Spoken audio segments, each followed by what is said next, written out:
Good afternoon, everyone, and welcome to the University of London's Housing Services webinar on virtual viewings.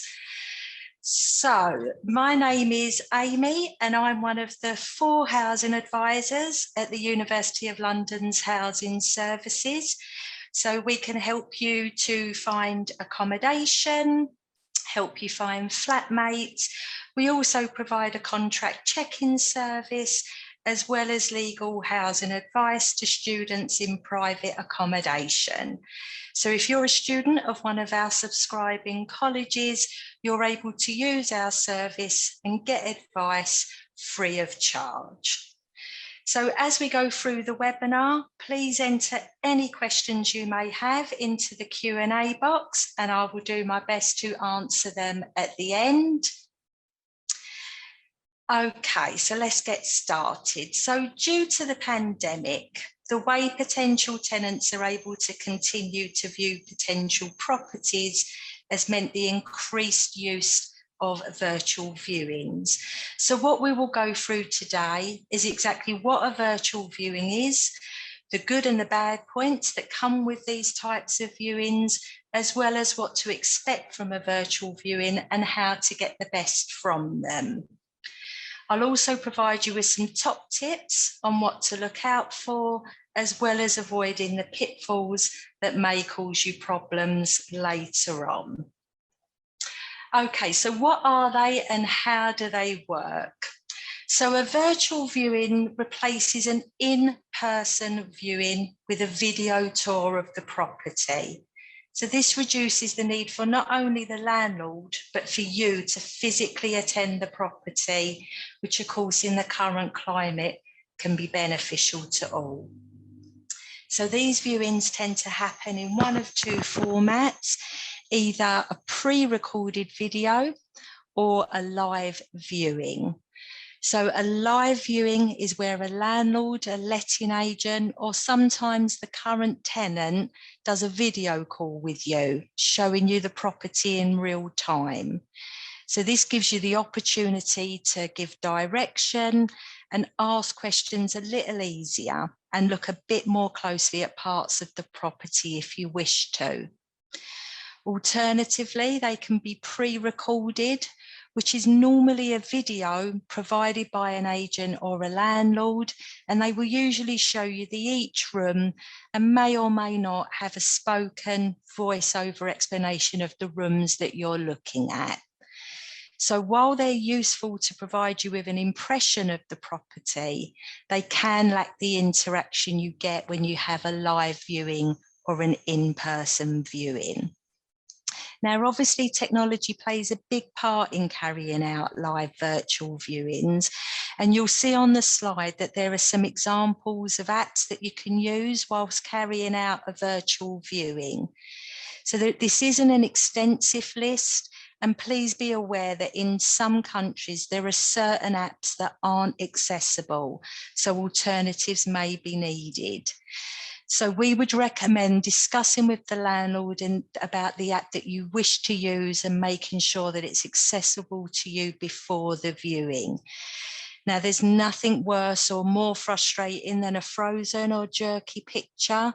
So obviously make sure you have a good internet connection. And while it sounds like I might be stating the obvious, do make sure that your battery is fully charged before starting that viewing. Now, that being said, there is no substitute for viewing a property in person, but virtual viewings can be an effective way of viewing a property where this is not possible.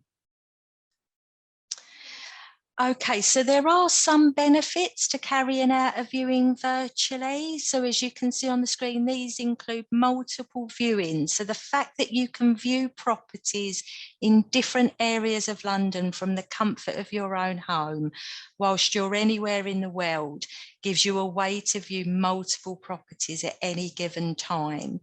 So they remove the need for you to travel to the property, so you can view more in a shorter period of time. I don't think there is anything worse than travelling all the way to a property and knowing within 30 seconds that you don't like it or wouldn't want to live there. You'd have then not only wasted your time, but also your money to make that split-second decision. And I'm sure that we've all done this at some stage. Of course, it's also more cost effective. You don't need to travel. So you're not only saving yourself time, but you're saving yourself the cost of travel to view the property. And that's even more so, particularly if you live a distance away from where you're studying. Of course, it's also a way to stay safe. Now, in the current climate, this option reduces the amount of time spent travelling, and it reduces the need to physically meet with people if you don't want to. And of course, it gives you time to shortlist. So there may be 10 properties you're interested in, and it would be really difficult to view all of those in person. So virtual viewings can give you the opportunity to look at multiple properties, which allows you to shortlist further and really concentrate on the ones that you definitely like the look of. So whilst there are advantages of virtual viewings, this normally means, of course, that there are disadvantages as well. Now, most of these you can see are self-explanatory, but these can include that it's more difficult to get a sense of the size and layout from a property, from a video. It's difficult to know how large or small the property actually is via a video or a live tour, and it may give you a different impression of what the property is actually like. It's also harder to identify potential repair issues from a video. Now, what I mean by this is if there are possible issues at the property, for example, a cracked plug sockets, or there could be damp around the windows, it's difficult to see these when they may not be zoomed in on or quickly rushed past by a person showing you the property. And it's also harder to get an idea of the general cleanliness or condition of the property. And it might be difficult to see this detail through a phone, for example, when it could, in practice, give you an indication of how the property has been looked after previously by the tenants before you or by the landlord. It's also harder to get a sense of the condition of the fixtures and fittings at the property. So in a video, it's harder to identify if something is broken or not working, for example, where in person you'd be able to see this quite clearly. So there'd be nothing to show you that the chair in your potential room looks fine, for example, but if you sit in it, you could end up on the floor because it's broken. And it's also harder to get a sense of the location of the property. You may not know whether there's a train station nearby, a bus stop, supermarkets, for example, or how easily physically accessible that property is. So you may not be able to tell that you're actually sharing access with the shop below, or indeed, even if there is a shop below. And it's also more difficult to establish the level of noise that's present at the property. So what I mean by this, it could be next to a really busy road. And if the viewing is in the evening, the surrounding roads may be quieter than they would normally be, for example. Or of course, if it's in the morning, you may not hear those parties every night from the neighbours. So as you can see, while there may be benefits to a virtual viewing, there are certainly disadvantages as well. And this is where sometimes you just can't beat an in-person viewing where possible. But it is worth remembering that landlords and agents are trying to let you the property, and agents work for the landlord. They will not always show you the property in its best possible light and may not show some of the less attractive elements of that property. Okay, so now you have some background on virtual viewings. I'm now going to give you some tips on things to consider when doing a virtual viewing. So with virtual viewings, there's still a lot that you can do to make sure the property is suitable for you and check it all out from the comfort of your own home. So before the viewing starts, make a list of what you would like to see if you have to. You'll want a complete picture of what's on offer before making a decision, and you don't want to miss any of those key points or forget them as the viewing continues. So on the screen there, you'll see that we've just given you some tips there. So ask for a floor plan to accompany your virtual viewing. If you can't walk around a property, it's often difficult to get a feel for it. So the floor plan is often the best way to get an idea of what walking through the property would be like.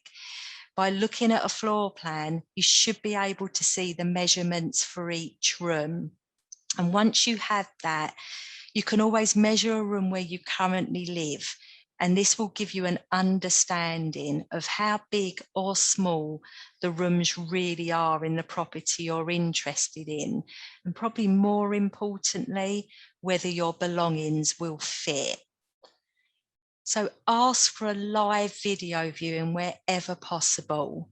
This will allow you the opportunity to discuss things as you're walked around the property. You can always ask to go back and relook at a particular room or kitchen again, for example, and you should be able to ask questions and give direction to the person showing you around.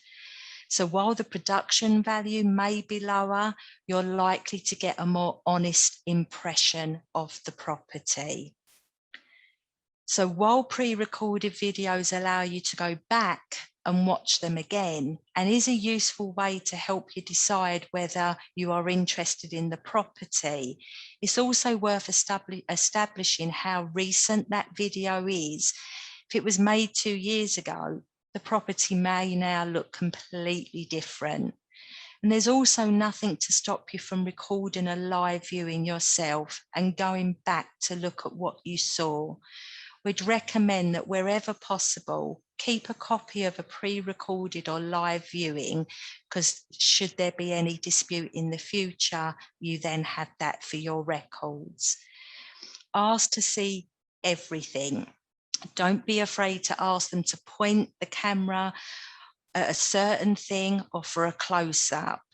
Virtual viewings means you may be unlikely to be shown the inside of cupboards or look into the corners. There are storage cupboards or other areas that are not featured in your viewing. Do not be afraid to see them.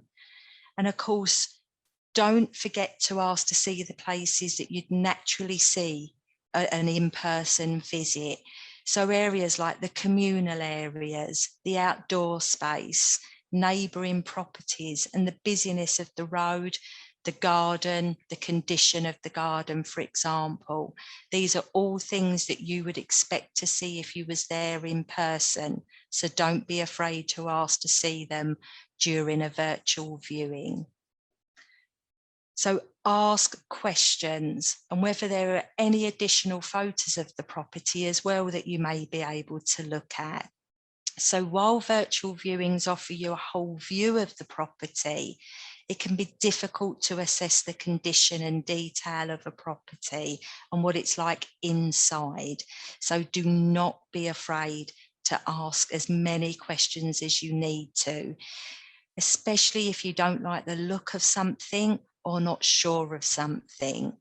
And you'll see there on the screen are some example questions you might want to ask. So things like, when was the property last decorated? Does it have all the current safety certificates for the electric and the gas? Now, of course, this list is not exhaustive. Ask anything you want clarification or more detail on. And ask for contact details of the landlord or the agent so you can email and follow up on these and any questions you may think of after the viewing. This way you will also have clarification in writing. Okay, so there are always risks in letting any property, regardless of whether it's a virtual viewing or not. Again, there are things that you can do or not do to protect yourself as much as possible against potential problems.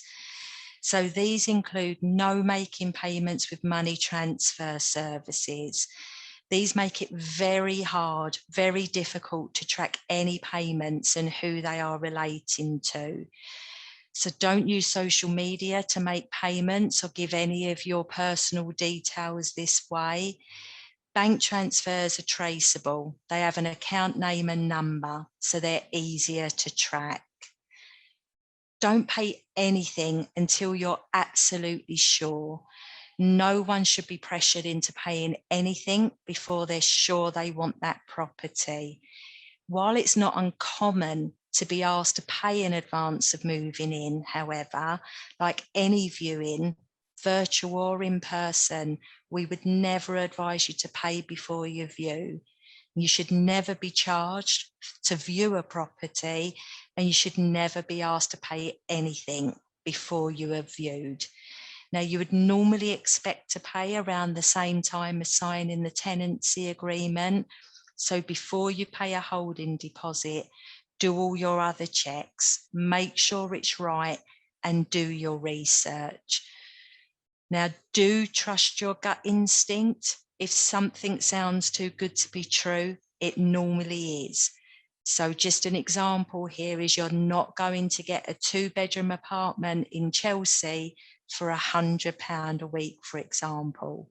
If something sounds too good to be true, as I say, it normally is, and trust your gut instinct. Now, do your research, read reviews on the landlord or agent and see what other people are saying. If it's an agent, do they belong to a redress scheme? Do they have any accreditations? Actually check that the property exists. Does the landlord actually own it? And you can do a land registry search to establish this. Sites like Street View on Google Maps can show you a view of the street and could throw up some red flags about the surrounding area or the exterior of the property. Now, do keep recordings of any video tours you've had. If there is a dispute when it comes to moving into the property, unlike buying something you saw online, there are legal complexities that may make it difficult for you to get any money back or not be liable for your tenancy when it's a house or flat. Now, unfortunately, it may be a bit more than a simple case of just changing your mind when you see it. So do get any promises in writing. This way there is no room for doubt. It's quite clear what was agreed and when. And finally, ask us. Sometimes you feel that you may miss out by not acting quickly and feel pressured to making quick decisions.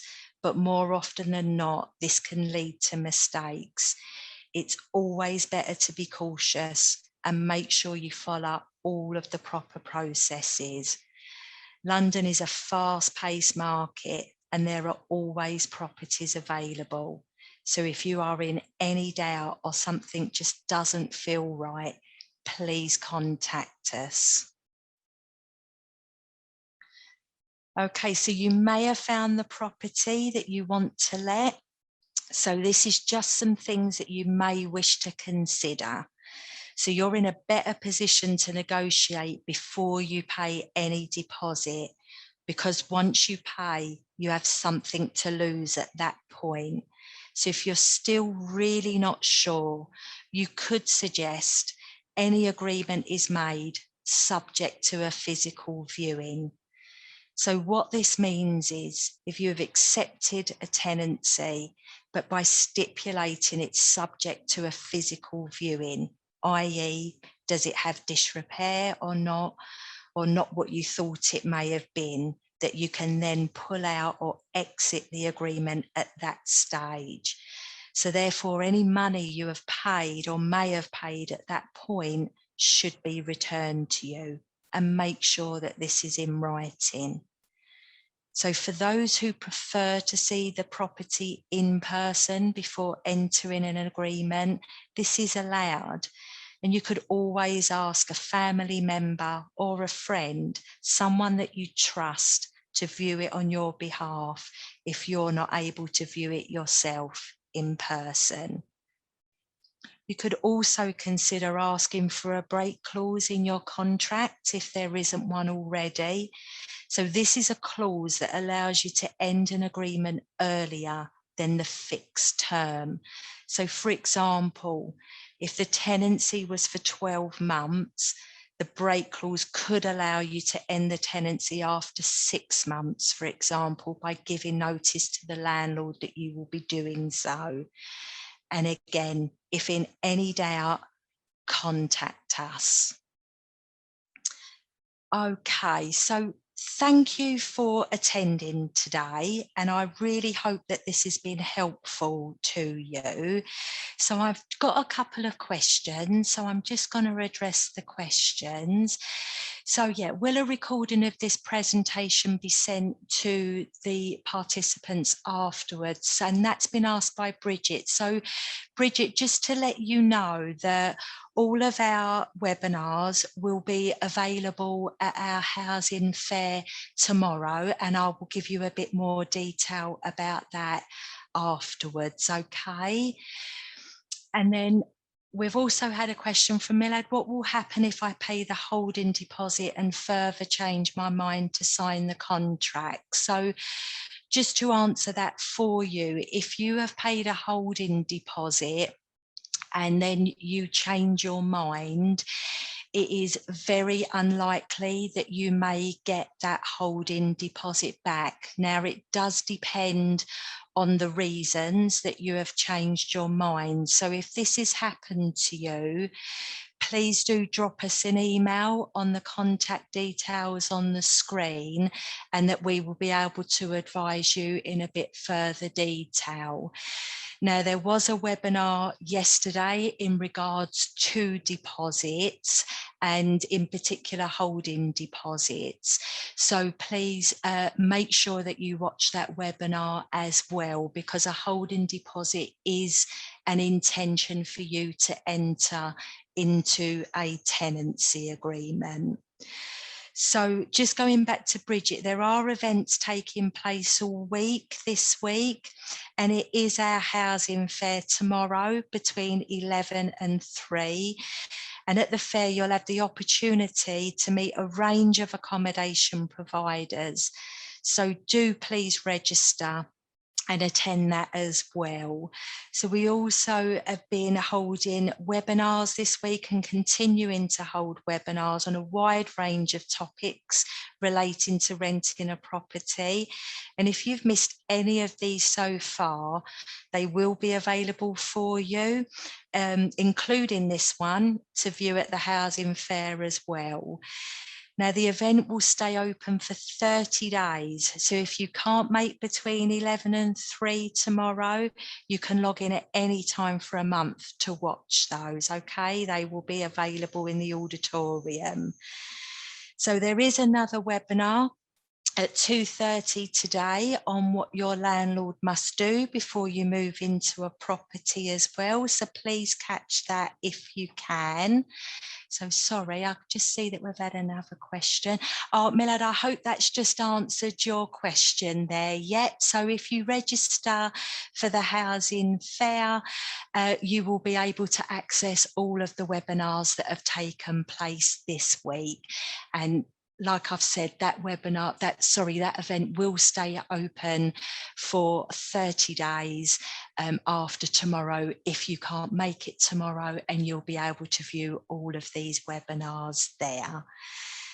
So if you do have any other questions, please let me know. However, sorry, we've just had something go into the chat as well. Oh, fantastic. Thank you, Louise. Okay, so I will now close the webinar because I can't see any further questions. But if you do think of anything after the webinar's been closed, please do not hesitate to email us on the details on the screen. Sorry, you're more than welcome. Thank you very much. And I will now close the webinar. So thank you to everyone who has attended today. I hope it's been helpful to you. and please don't hesitate to contact us if you need to. Okay, thanks all. Bye-bye.